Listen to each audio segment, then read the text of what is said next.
You start going to the gym for 3 weeks consistently, then you stop going.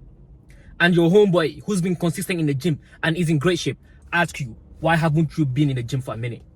And then you come up with something like, my work manager switched up my work schedule. That is why I haven't been consistent, and that is why I couldn't make it to the gym, because I was busy. Let's be real. What is the real reason why you can't stay consistent? You can't stay consistent because you're too attached to your emotions. You only go to the gym when you feel like it, when you're motivated, when you're feeling great. That is the only moment you go to the gym. But the moment you feel a bit tired, a bit busy, you stop going to the gym. And before you know it, you're taking a week break now.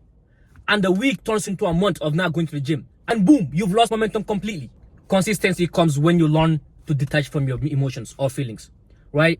Because feelings comes and go, and so is pain. It comes and goes too.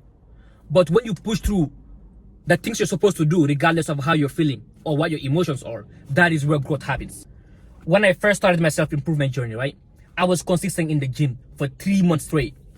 And then all of a sudden, for some reason, I decided to take a month break. During that month break, I got back into my old bad habits. Waking up late, scrolling all day, playing video games.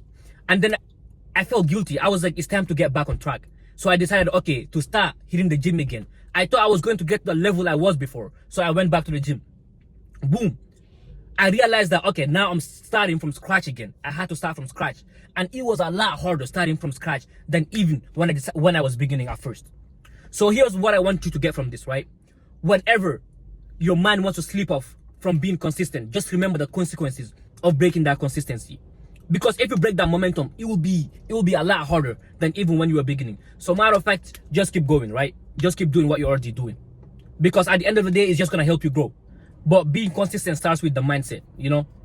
As you guys, by now, you guys already know everything is with the mindset, right? That's where everything starts. So it starts with how you think.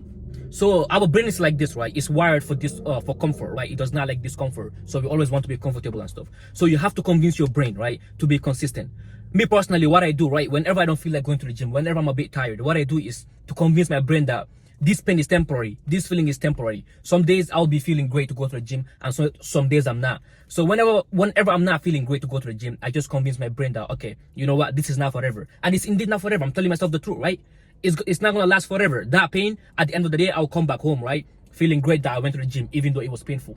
So whenever you don't feel like doing what you're supposed to be doing, and by the way, this is not only for the gym. I like giving gym as an example, but this is not only for the gym. It applies in any area of your life, whether it's school, work, any goals that you have, right? Whenever you don't feel like doing it because you're not feeling great at that point, just remember, right, this is not forever. It's not gonna last forever, right? It's only temporary. And once you do it, man, you're over it. It's over. So here's how I really stay consistent. I have a structure. It's like a to-do list, right?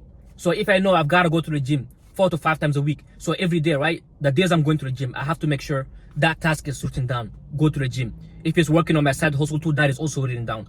So that checklist, I have to make sure it is checked by the end of the day. And that checklist or to-do list is like a reminder for me, right? And that is my accountability partner. That is what holds me accountable to do what I'm supposed to do. So here is a final tip on how to stay consistent. Set something realistic. Whatever you're trying to stay consistent in, make sure it's realistic, it's achievable. If your goal is to go to the gym, if that's what you're trying to be consistent in, nobody's telling you to work out for 5 hours. That is not even realistic, and that is not even what's going to get you the results. What's going to get you the results is the consistency. That is what will get you the results. So nobody's telling you to do that, to overdo it. So pick something you can be consistent in and start adjusting it as you're progressing. That is my final tip for this video. That is all I have here. And if you really like this video, please make sure to like it and subscribe if you haven't subscribed. If you have watched till at this point, you're a real G. And I'll be posting more weekly content, so please stay tuned.